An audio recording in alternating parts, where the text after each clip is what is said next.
President Trump is heading to Georgia tomorrow to campaign for the state's two Senate candidates as he continues his so far futile attempts to challenge the election results. Mr. Trump has repeatedly attacked the state's top officials, all of whom are Republicans, for refusing to overturn the election results. A second recount yesterday confirmed President-elect Biden as the winner in Georgia by about 12,000 votes. The president is also blaming his Attorney General. Earlier this week, William Barr said he found no evidence of voter fraud on a large enough scale that could have overturned the election results. Mr. Trump says Barr isn't working hard enough to find that evidence.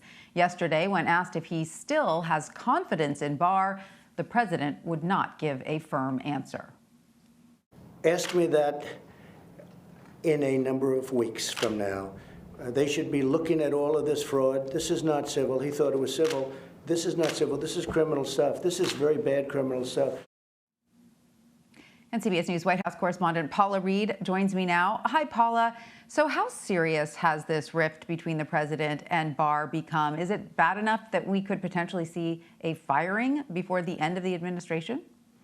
What's so significant about this, Tanya, is this is one of the president's most loyal advisors. And CBS News has learned the president was not happy about that interview the Attorney General gave to the Associated Press, noting that they had looked into some complaints and not found a sort of widespread voter fraud that would have impacted the outcome of the election. What's also notable is the president is not an attorney, but in his comments there, he actually takes issue with the Attorney General's assessment that a lot of the complaints that they were getting were matters that should be handled civilly or at a local level where most election issues are handled. The president insists, in fact, that this is all criminal inquiries they should be, and also argues that his attorney general didn't look hard enough. It wasn't working hard enough. Will that result in the attorney general being fired? Most advisors I've spoken with say it's unlikely since we're so close to the end of the term, but we're still looking at the future of the FBI director, another top justice official.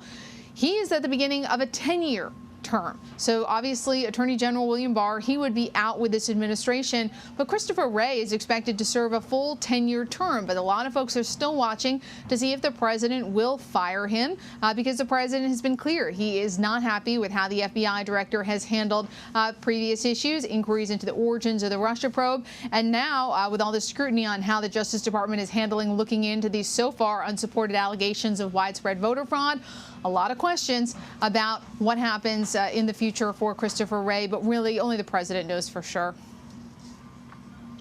So, Paula, getting back to the president's attempts to try and overturn the election results in court, what is the latest there? Are those legal efforts continuing, or are they one by one falling by the wayside? It's remarkable, Tanya. They continue, and they've actually turned out to be quite profitable. We've seen where the campaign and the RNC, they've raised over $200 million since Election Day, while they have been pushing these false, unsubstantiated accusations of widespread voter fraud and, of course, these false claims about a rigged election. Now, just yesterday, though, they had another setback in court in Wisconsin, the Supreme Court in that state. They dismissed, they refused to hear a petition from his legal team to overturn the outcome in that state. They kicked it back down to the lower court to settle some factual disputes, but the Trump campaign said they'll continue to litigate in that state. And this is really all we hear about from President Trump here at the White House. The few times we do hear him speak, unless he's specifically asked about something else, he tends to talk about these allegations, about these statements. He is certainly not talking about the 2,000 people a day who are dying of COVID in this country, or, of course, all the other economic ripple effects the pandemic has had. Right. That's what I was going to ask you. If there was any mention of COVID-19 anymore coming out of the White House, it would appear not at the moment. But as we mentioned, the president is campaigning for the two Georgia Senate runoff candidates this weekend. There are some concerns, Paula, that GOP voter fraud claims could impact that race. What do we know about those concerns, and how seriously is the White House taking these Senate races, given the president won't be in office anymore come January? Well, this race is so significant because it will decide control of the U.S. Senate. So President Trump is expected to travel to Georgia tomorrow, where he will rally his supporters. But many GOP leaders, they are concerned about exactly what the president's message will be. On the one hand, yes, he's going to encourage people to turn out to vote for these two Republicans in a runoff next month. But he's also simultaneously attacking the Georgia voting system. He continues to attack Republican election officials in that state. And there's a concern that those continued attacks could undermine credibility, undermine trust in those officials, and perhaps impact turnout, potentially putting control of the Senate in jeopardy. So a lot of folks watching that very, very carefully. And Paula, Mr. Trump is also threatening to veto a major defense spending bill, supported by his own party nonetheless. What does he want to see included in that? Well, we're talking about the National Defense Authorization Act. It's a bill that's been passed by Congress for 60 years.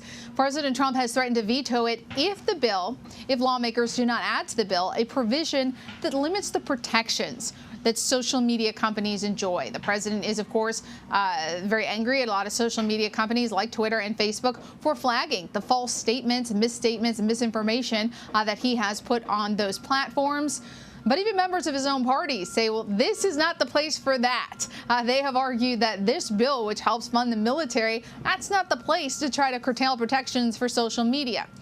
Now, they do have an option, Tanya. If the president does veto this, lawmakers can get around that with a vote that would be 2/3 of the House, 2/3 of the Senate. It appears that they do have those votes, but right now, looks like they're calling the president's bluff. They don't actually think he would mess with military spending or send this message right now. But as several advisors have suggested to me, the president is increasingly unpredictable.